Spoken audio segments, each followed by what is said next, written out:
Check. Good morning. I invite you to find a seat. We're not going to begin with the gong this morning, which is my ministerial mentor, the Reverend Carolyn Colbert, used to describe it gonging them into submission. What we're going to do again this morning is, as we do sometimes, is to invite you to begin our shared time together with the song. It's number 1000 in the hymnal for those who want to look at the music. It's not as well known as some. Morning Has Come. You may or may not know it, but I think you'll find the melody on our recording easy to sing along with. So please rise in body or in spirit as we begin our shared time in song.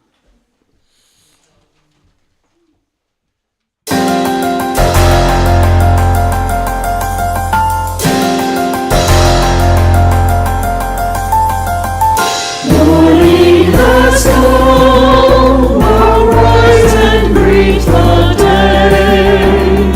Dance with joy and sing a song of gladness. The light of hope it shines upon each face. May it bring faith to guide our journey home.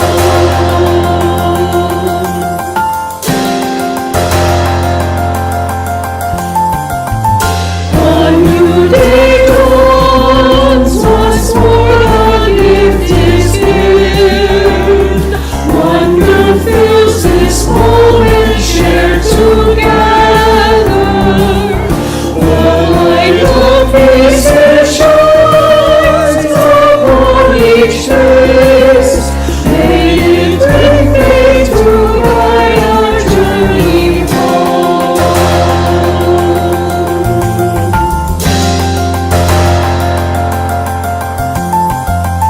Open our eyes to see that life abounds. Open hearts to welcome it among us. The light of love that shines upon each face. May it bring faith to guide our journey home.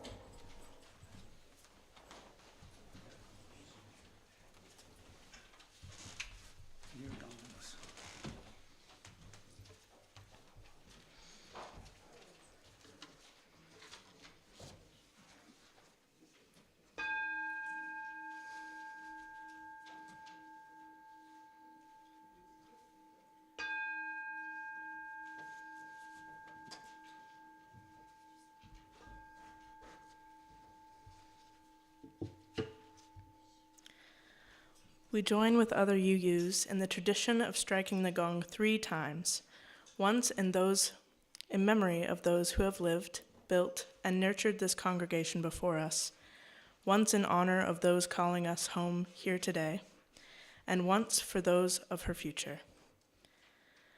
Good morning on this Sunday, July 28th, 2024. I am Lily Weiser, your service leader today. Welcome to the Umpqua Unitarian Universalist congregation. In our congregation, you can be yourself, but not by yourself. Whomever you are, whoever you love, however you describe yourself or name the holy, you are welcome here. We especially welcome those who are visiting for the first time, those recently new to us and returning again. We are so glad you are here with us today. Please stay after service for coffee and tea and conversation so we can all get to know each other better. We now move on to our fish collection, a combined effort for the larger Roseburg community, gaining money for food for those in need who are hungry, ill, and without shelter.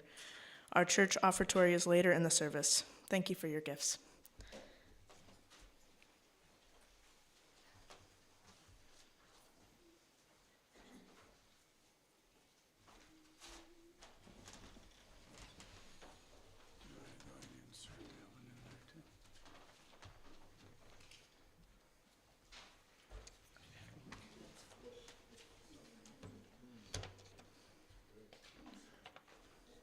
while that is happening, we have another announcement for today.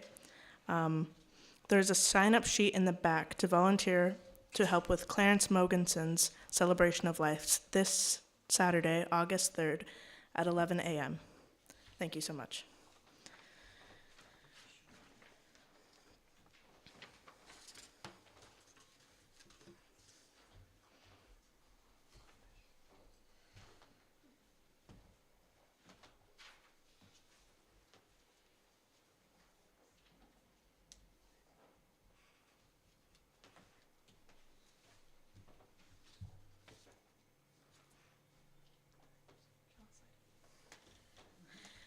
Our chalice lighting is In the Meantime by Kathleen C. Rowlands. In the meantime is in between times. Between the always, been, and the here and now. Between what is and what is not yet. Between the tentative hello and the tender goodbye. We are living in the meantime. We gather together this day to give ourselves over to time made holy by our attention, our presence, and our prayers. We gather together in the meantime, the in-between time. From wherever we have been to wherever we have been. To wherever we will go.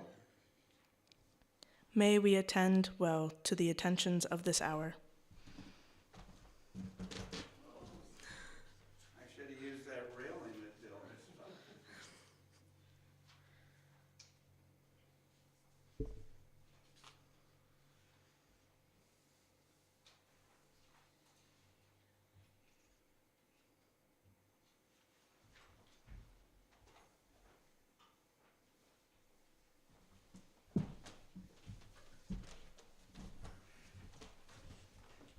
This is another hymn that may not be real familiar to some, but again, I think the YouTube and the melody will help us along.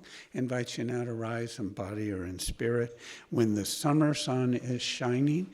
And when I picked this hymn, I thought it would be this morning, but we have a brief break. But let's sing Rise in Body or in Spirit, please.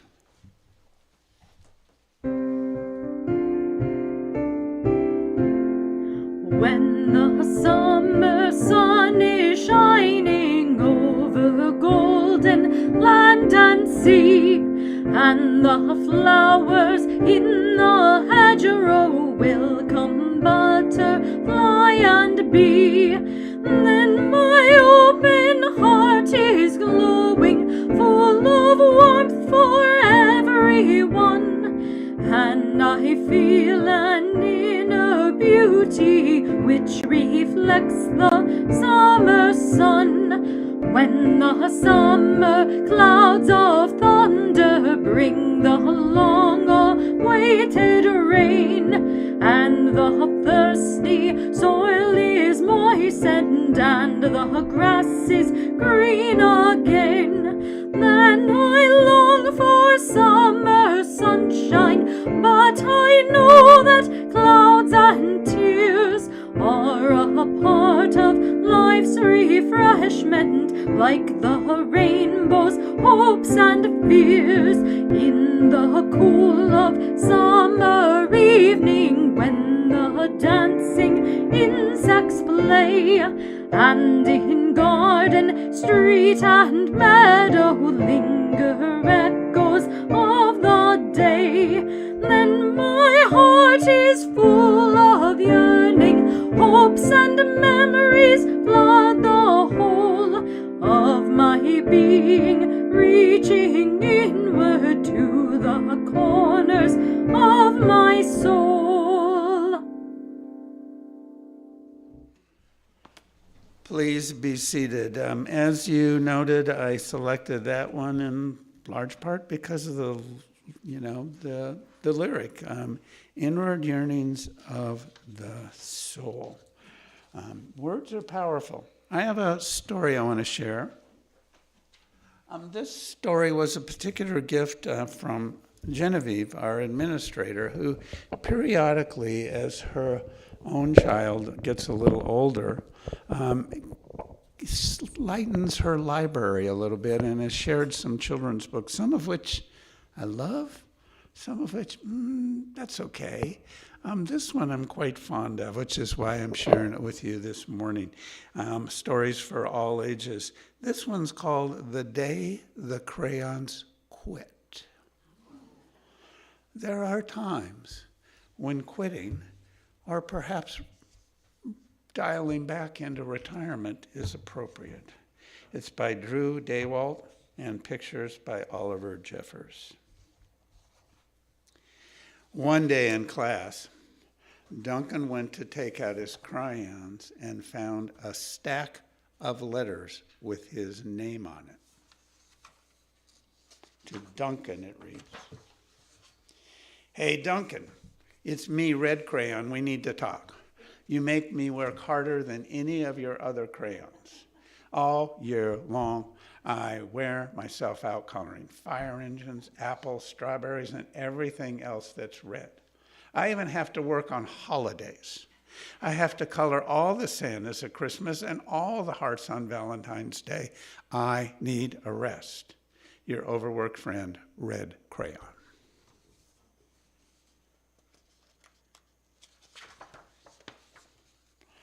Dear Duncan, all right, listen. I love that I'm your favorite crayon for grapes, dragons, and wizard hats, but it makes me crazy that so much of my gorgeous color goes outside the lines. If you don't start coloring inside the lines soon, I'm going to completely lose it. Your very neat friend, Purple Crayon.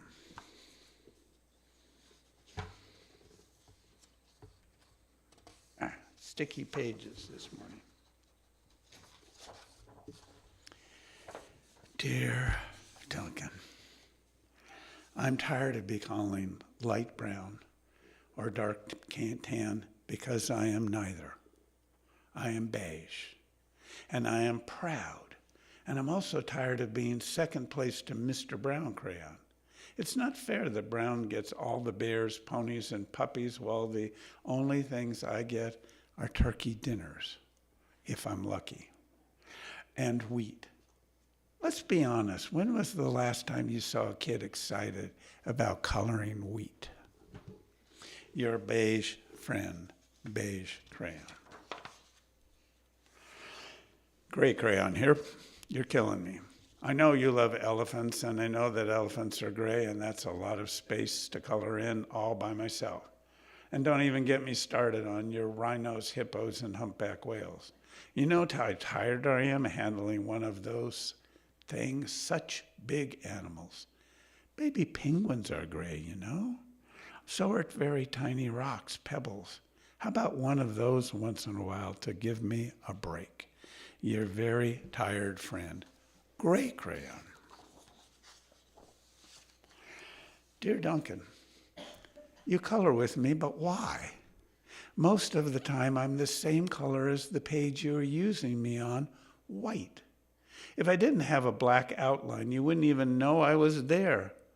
I'm not even in the rainbow. I'm only used to color snow or to fill in empty spaces between other things, and it leaves me feeling, well, empty. We need to talk. Your empty friend, White Crayon. Hi, Duncan. I hate being used to draw the outline of things that are colored in by other colors, all of which think they're brighter than me. It's not fair when you use me to draw a nice beach ball and then fill it in with all the colors of the other crayons.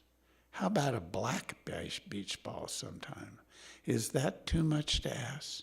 Your friend, Black Crayon. Dear Duncan, as Green Crayon, I'm writing for two reasons.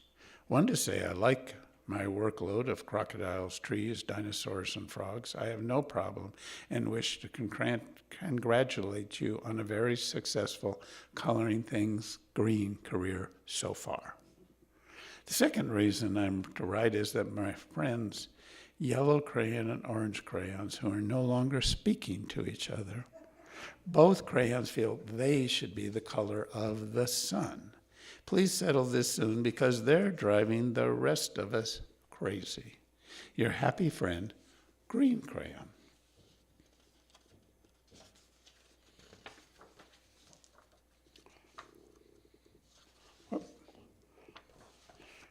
Dear Duncan, yellow crayon here. I need you to tell orange crayon that I am the color of the sun. I would tell him, but we're no longer speaking. And I can prove I'm the color of the sun. Last Tuesday, you used me to color in the sun in your Happy Farmer coloring book. In case you've forgotten, it's on page 7. You can't miss it. I'm shining down brilliantly on a field of yellow corn. Your pal and the true color of the sun, yellow crayon. Meanwhile, hey Duncan, I see yellow crayon already talk to you, the big whiner. Anyway, could you please tell Mr. Tattletale that he is not the color of the sun? I would, but we're no longer speaking. We both know I am clearly the color of the sun because on Thursday you used me to color the sun in both the Monkey Island and the Meet Your Zookeeper pages in your Day at the Zoo coloring book. Aren't you glad I'm here? Your pal and the real color of the sun, orange crayon. Dear Duncan, it has been great being your favorite color this past year and the year before and the year before that. I've really enjoyed all those oceans, lakes, rivers, raindrops, rain clouds, and clear blue skies. But the bad news is I am so short and stubby. I can't even see over the railing in the crayon box anymore. I need a break. Your very stubby friend, blue crayon.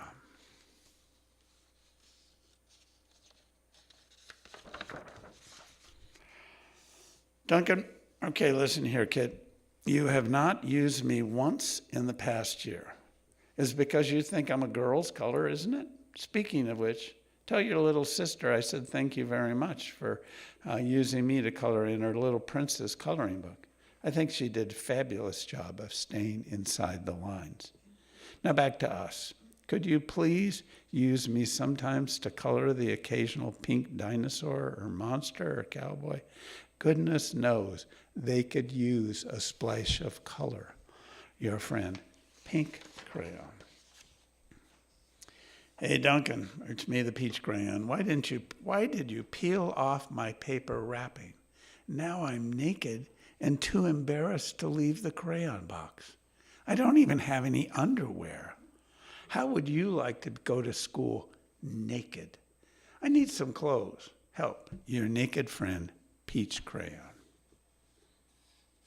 Each individual has their individual issues, don't they? Well, of course, poor Duncan just wanted to color, and of course he wanted his crayons to be happy, and that gave him an idea. When Duncan showed his teacher his new picture, she gave him an A for coloring.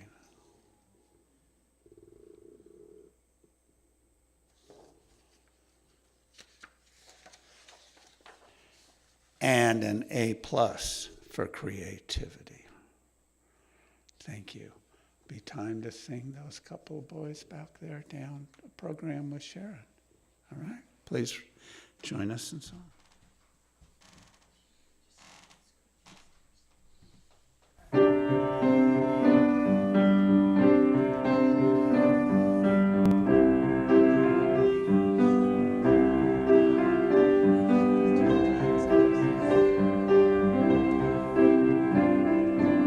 They have the option to stay if they prefer.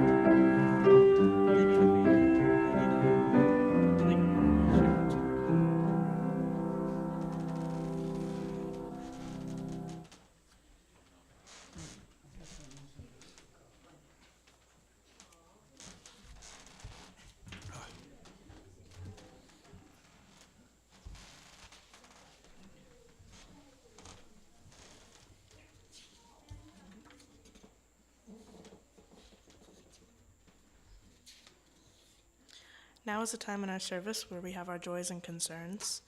If you would please, line up to my right as you share, and if you do choose to speak about your joys and concerns, please give your name and be brief.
Now is the time in our service where we have our offering. We are supported by the voluntary generosity of all of those who join us.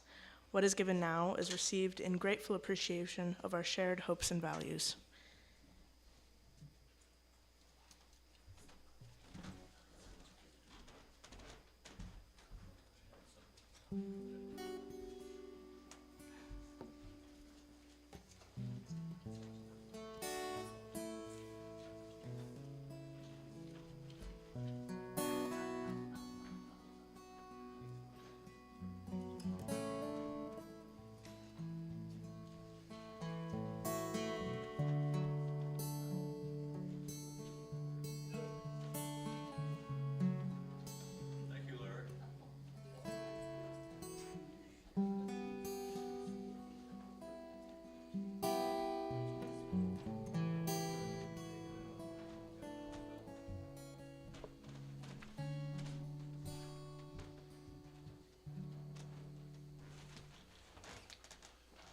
Let's remain seated for this short one of appreciation to each other.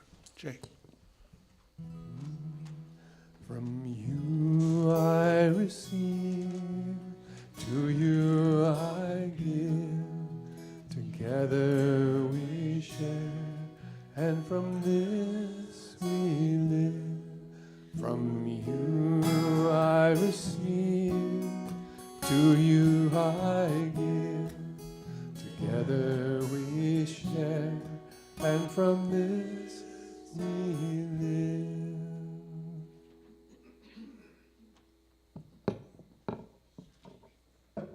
I'm going to let you intro yourself. Okay. You guys know there's a river around here, right? Did you know that the water in that river, some of that water might have been inside your body at one point? It could have rolled down as a tear. It could have been the water that you drank that went back into the earth. Could have been the sweat from your brow. Maybe it's water that hasn't reached you yet. But that water is all connected. The water inside our bloodstream. And this song is not actually about water at all. Even though the title is Underground River. It's about the spirit of life that we just sang about, which is inside us.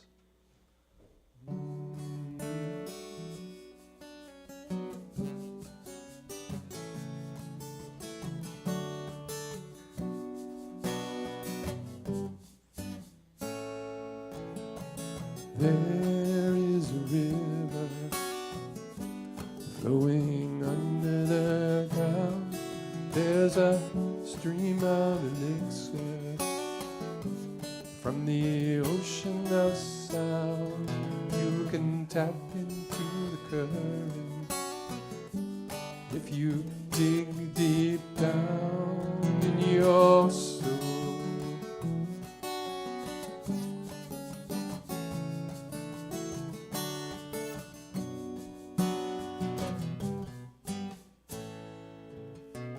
Be still and let it flow into your vessel.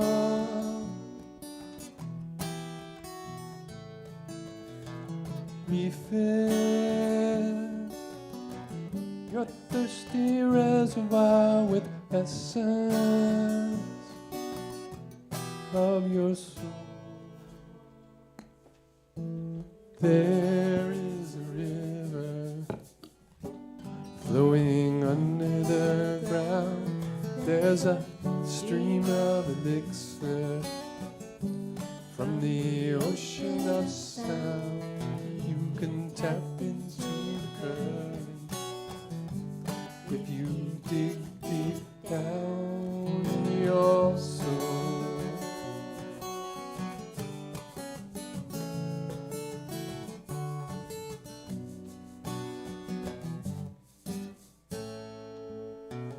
Listen, if you're silent, you can hear it.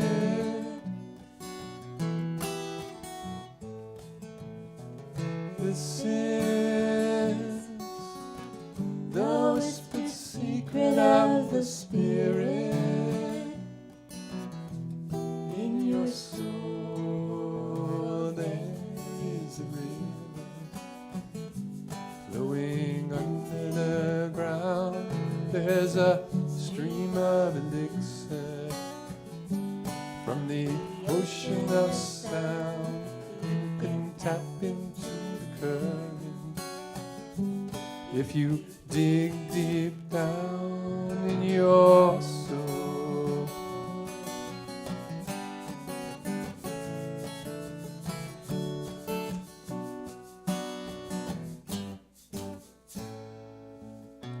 Water, when it is still, is like a mirror.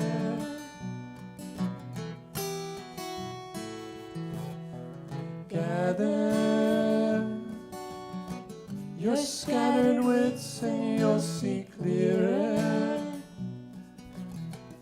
in your soul. There is a river flowing under the ground. There's a stream of elixir from the ocean of sound. You can tap into the current if you dig deep down in your soul.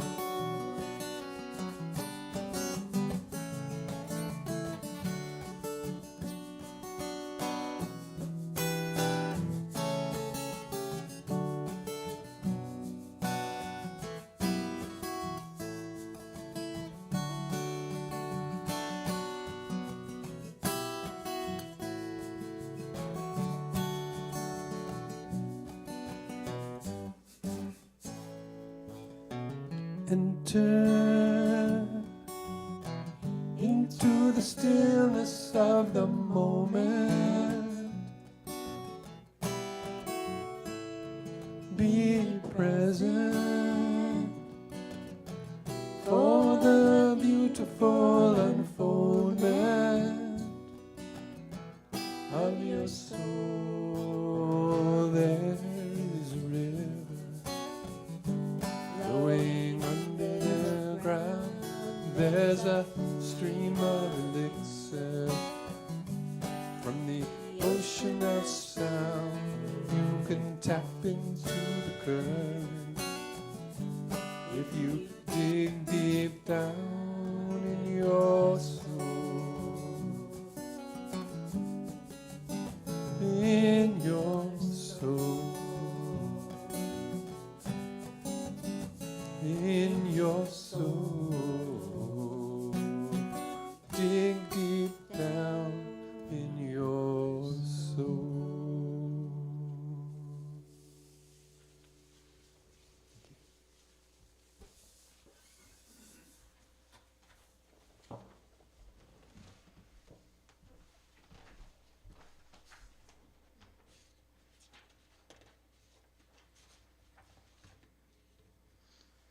We now have a reading of Sometimes by David White.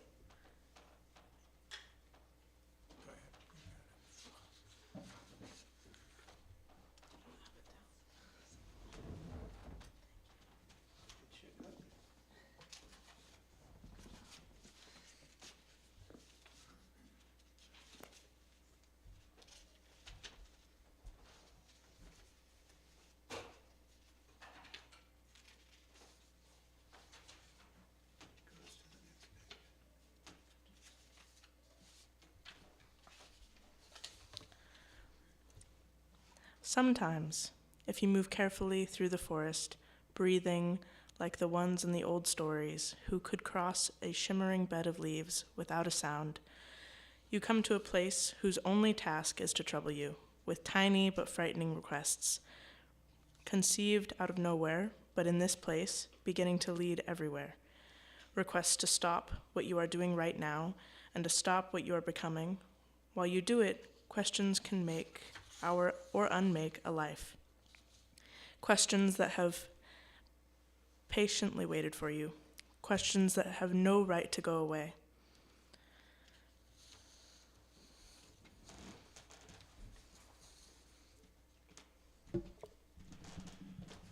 Thank you, and thank you to the poet David White. A little backstory. When I lived on Whidbey Island in the town of Langley, just up the street and around the corner was David White's house.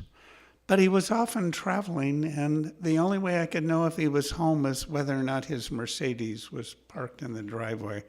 David White did poetry for corporate America, so he was had a much better automobile than most poets tend to. Yet he touched into something profound about questions. Questions that have no right to go away. Questions that persist in our minds and in our hearts. They do not go away. And it is right and appropriate that we ask such questions again and again throughout our life journey. Questions about our place in the world. Questions about our role in all of it.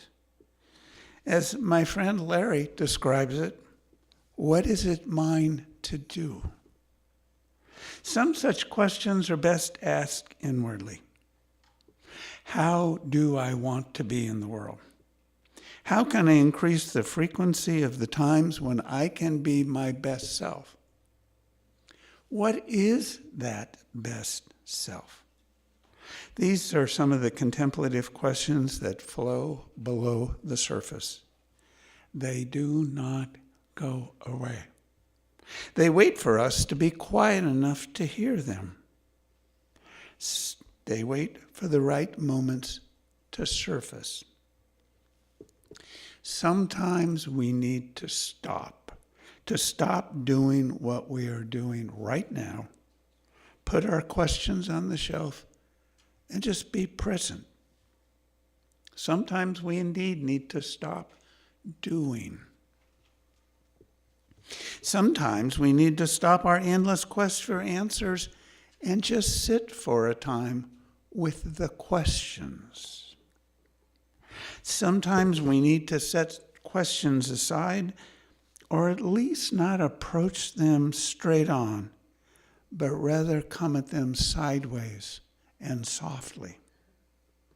Years ago, I took a course from a naturalist, a young man named Brian. It was part of the adult programs at the Quimper Unitarian Universalist Fellowship in Port Townsend, Washington, where I served my ministerial internship.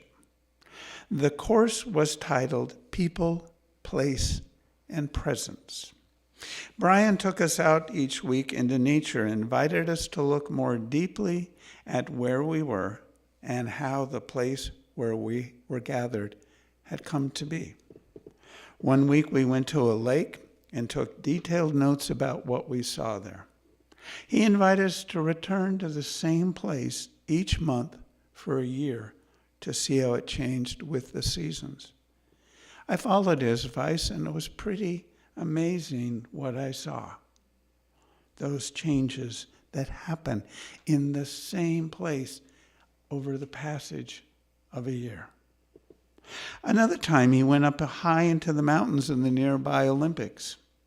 Beside the road, he pointed out igneous rocks that were smooth and pillowy because they had emerged long ago as lava that had come up underwater. Nearby, we found fossils from what had once been the seafloor. He explained how these mountains had been raised up from the seafloor by the forces of plate tectonics, where the Pacific plate had slowly slid underneath the continental plate and the mountains were lifted. He described how the mountains on which we stood are called ephemeral mountains. Ephemeral. It's a term used to describe things that are short-lived, that do not last long, or are transitory. I was surprised to hear the word used to describe mountains.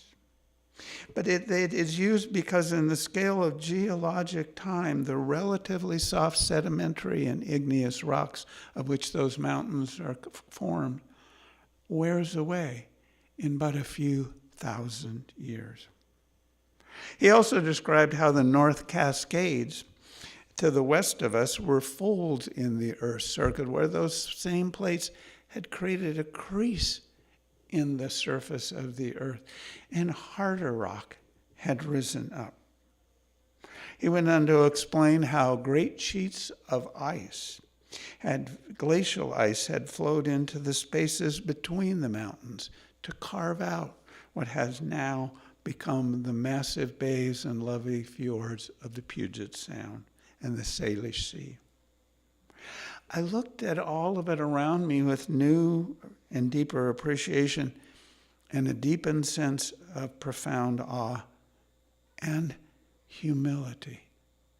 If those mountains are ephemeral, what the heck am I? Brian also advised us on how we might interact more respectfully with the other beings with whom we share the earth. He explained how different animals with different intentions walk in different ways. He showed us a carnivore walk and an herbivore walk. Carnivores, meat hunters, tend to walk straight ahead, eyes focused on the prey, not deviating their gaze or their direction of travel, heading straight on to that which they desire. Sometimes they slow down and they move very stealthily, but they continue straight on. Herbivores, meanwhile, they meander. They move from side to side. They walk a little bit, they stop. They'll often bend down to graze. And then they'll change their direction and move a little bit more, pausing as they move forward, pausing intentionally to just look and smell and be present in that particular clump of grass.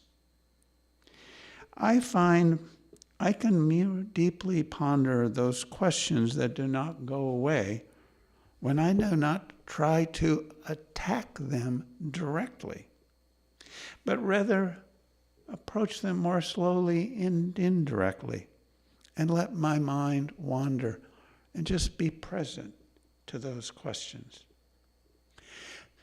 Summertime offers all of us the gift of more opportunities for deeper insights when we can take the time to look deeply within and to listen intently. In summer, we have more time to be present to what is. The days are simply longer. As the poet reminds us, insights can be found in a forest pathway, especially those illumined by shafts of sunlight shining through the trees. Such places are out there just waiting for us. Reflective moments can appear on the surface of a flowing stream if we but stop to watch the flow. The bounty of a summer garden fills our bellies and our souls. A sun-warmed berry or cherry tomato, when popped in the mouth, becomes a silent gift of silent savoring. I find that to be a spiritual moment. Those ones that are warm, it's like they came out of the oven. Nothing like it. Sunsets and sunrises gift us with awe and wonder. Every day they're happening. Sometimes humility and awe are the states of being that take me closest to the answers of those elusive, deep questions of life. For many of us, summer does give us the gift of an abundance of reflective time. Those longer days give us more time to do, or simply be present to observe all that is. Now, while for some, like construction workers, farmers, and resort staff, summer is the busy season. For most of us, and for many of us, it's a vacation season. We go away from home and we escape our daily routines. Summer also offers family reunions and gatherings with friends. For me, one of the gifts of summer is July Elliott Institute Camp at Seebeck, Washington, which has become a tradition for me and my family. I first went to Elliott Camp at Seebeck some 30 years ago. Though I had been to Seebeck once before, I'd been there in 1968 for a LRY, Liberal Religious Youth Con.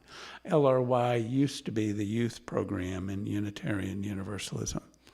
When I returned later in my 40s, I was smitten by the whole experience, and even more smitten by a woman I met there. My wife Suzanne and I have now been together for 29 years.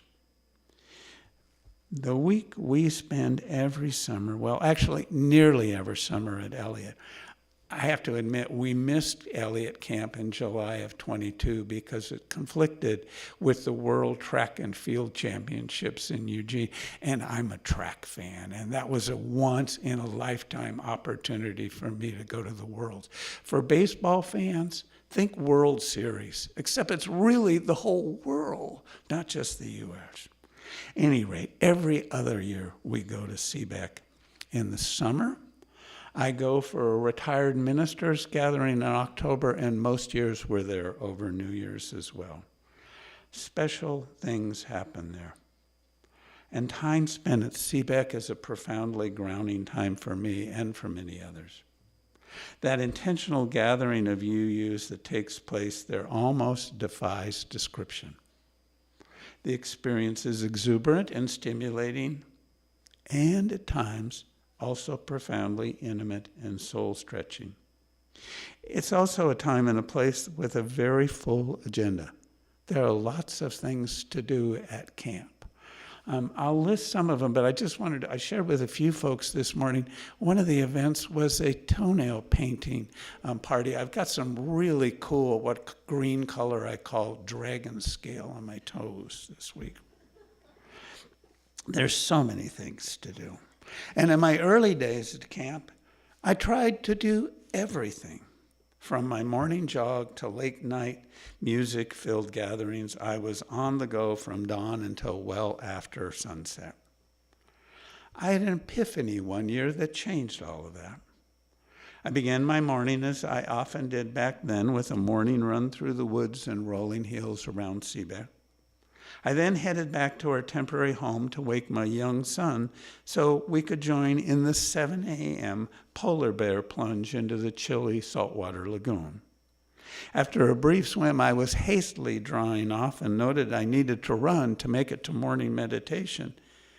A dear friend said to me, "Dennis, would you repeat what you just said?" I said, "Well, I need to run to get to The look they gave me reinforced the absurdity of what I had just said. Their questioning caused me to question. My foolishness was highlighted publicly later in the day. The theme speaker that year, there's a morning program, which is for some core of the Elliott experience, was a Sufi teacher who would begin her presentations with a story. That morning, she shared a story about a dedicated Muslim practitioner who followed all the recommending teachings of prayer and generosity and dedication, sometimes exhausting themselves through the process. You know the type, she said, like someone who gets up early, has a run, joins the polar bear plunge, and then runs to meditation all before breakfast. At breakfast, she had overheard me sharing my story with someone else. And then she lifted me up as an example of what not to do. I got it. I heard her, and I stopped trying to do everything. Sometimes not doing is the best thing we can do.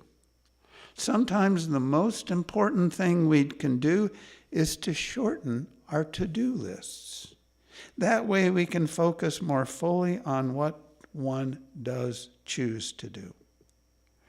This year at camp, I got up just a few minutes before the morning meditation, and I walked calmly over to the chapel to sit quietly with a few fellow practitioners to just breathe together before breakfast. During my week there this year, I missed the Focus Morning program as I was on staff. I was the lead caregiver for the Littles program, the under 3-year-olds who come with their families to camp. I and another volunteer were responsible each morning for the well-being of a small group of just 4 kids. We had a 3-year-old, a 2.5-year-old, a 16-month-old toddler, and be still my heart, a 4-month-old infant. It was exciting, sometimes challenging, and immensely rewarding.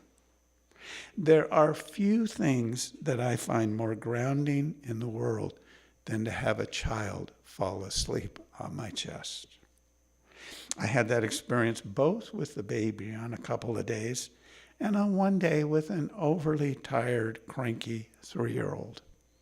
It was awesome, just being present with them, not doing anything, but breathing together quietly before we went to lunch.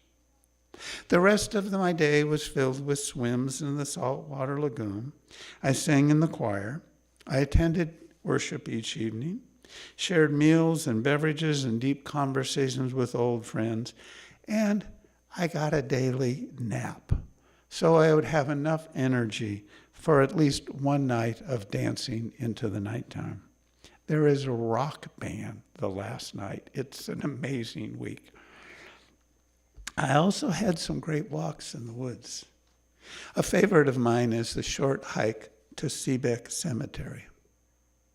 Wandering and pondering in that century-old graveyard always humbles me and grounds me. The many graves of young people remind me how fortunate we are in these times to have vaccinations and clean water and other life-extending practices. I sit there for a bit and I ponder how on such mornings I move carefully through the forest, breathing like the ones in the old stories who could cross a shimmering bed of leaves without a sound. I come to a place whose only task is to trouble myself with tiny but frightening requests, conceived out of nowhere, but in this place beginning to lead everywhere. Requests to stop what you are doing right now and to stop what you are becoming. While I do it, questions that can make or unmake my life arise. Questions that have patiently waited for me. So I sit there amongst the headstones and ponder those questions that have no right to go away. Sometimes, if I wait long enough, some glimmer of answers begin to emerge. May we all learn to slow down in order to go deeper within, to that place some call soul, where the most important questions and sometimes answers abide. May it be so. And now, as this the tradition of this congregation, I invite you, if you have questions or comments, to reflect upon word and stories I just shared and what may be resonating for you in this time of summer.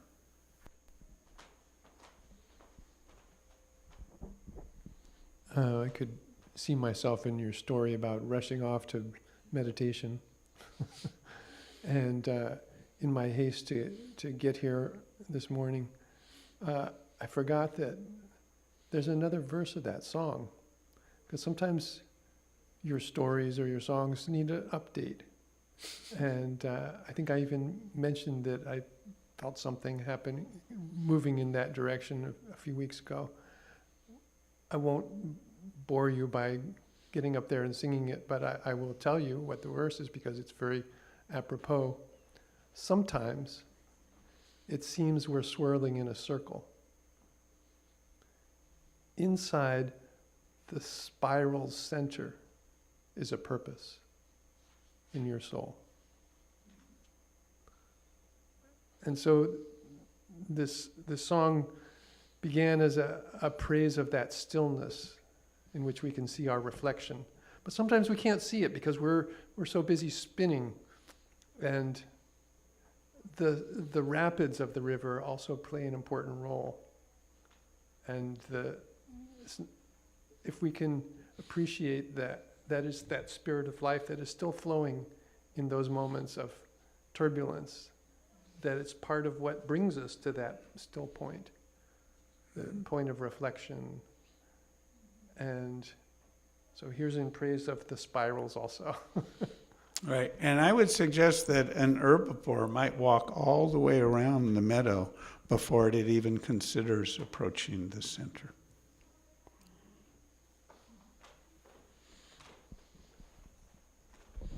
Hi, I'm Lori. Thank you for that. You took us on a beautiful journey. I almost felt like I spend at least a couple of hours there in Seebeck. You can. Google ElliottInstitute.org. Okay. It's UU Camp. They've got good scholarship funds. I recommend it highly wherever I go. My kids grew up there, and I still, have a wonderful experience as I'm moving into elderhood in that community. So sounds I recommend great. it. ElliottInstitute.org. Check it out. Okay, I will. They even got a golf cart if you have, if you don't want to walk all the way across the campus. I'm suggesting they change the name to Uber.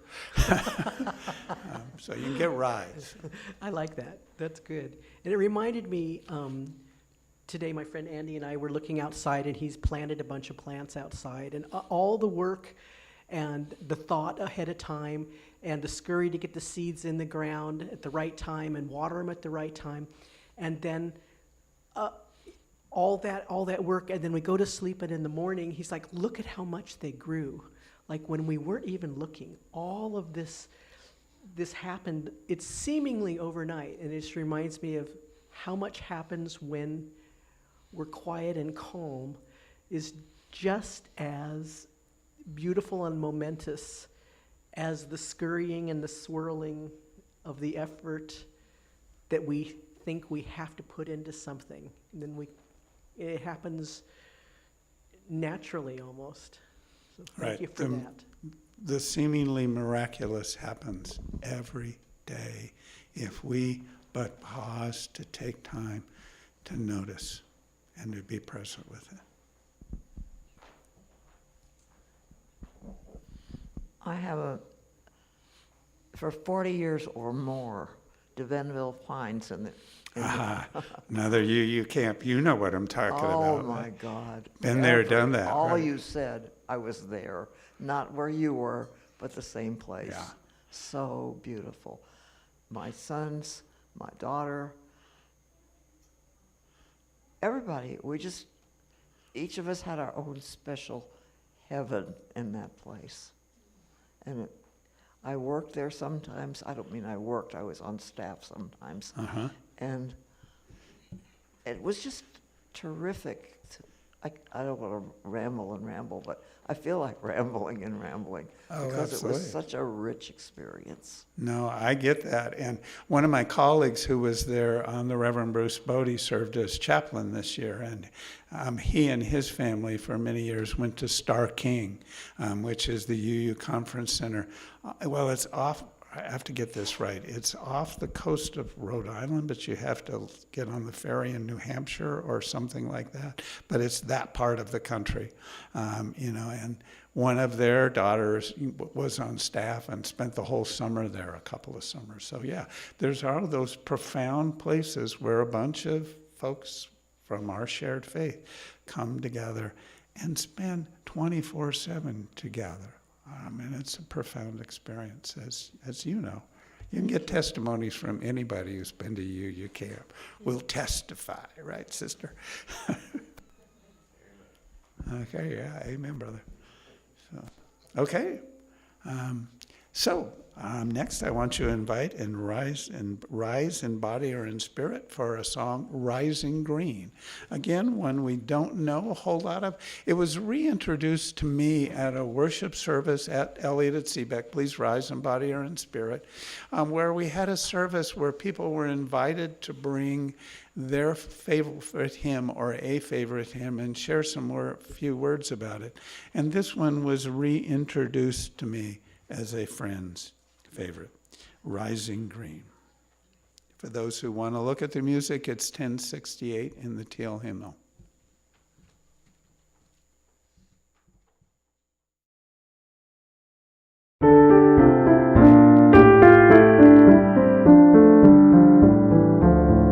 My blood doth rise in the roots of yon oak, her sap doth run in my veins, boundless my soul like the open sky, where the stars forever have lain, where the stars, where the stars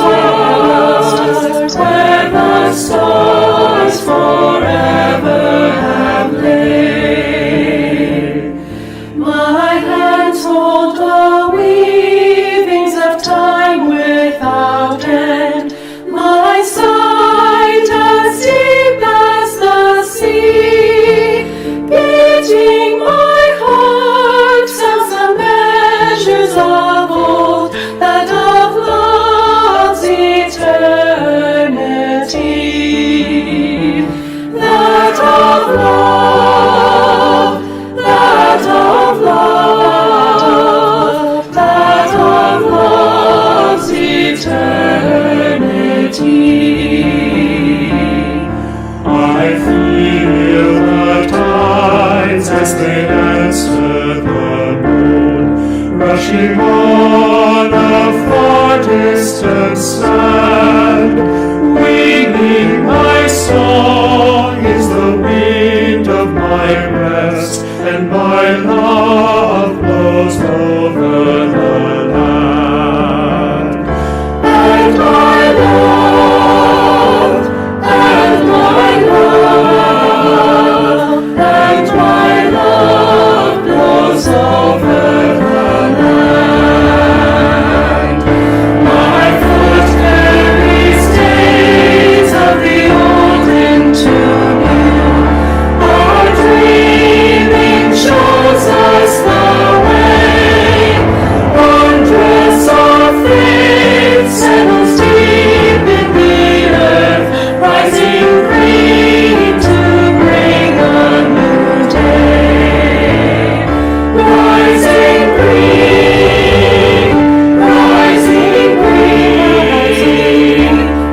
stand for our closing words of benediction.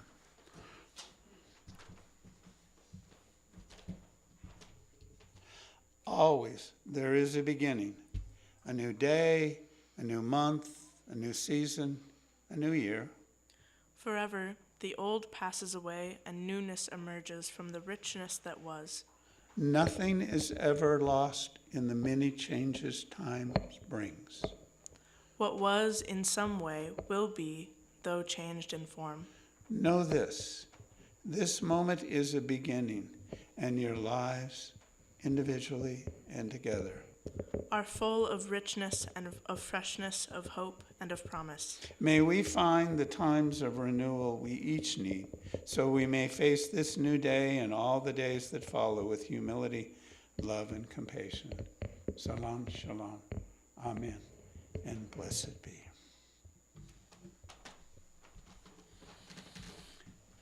And now, as is the tradition of this congregation, I invite you to join a circle for our closing song, Go Lift It Up. It's a little smaller circle this time of year than it is during the fall. And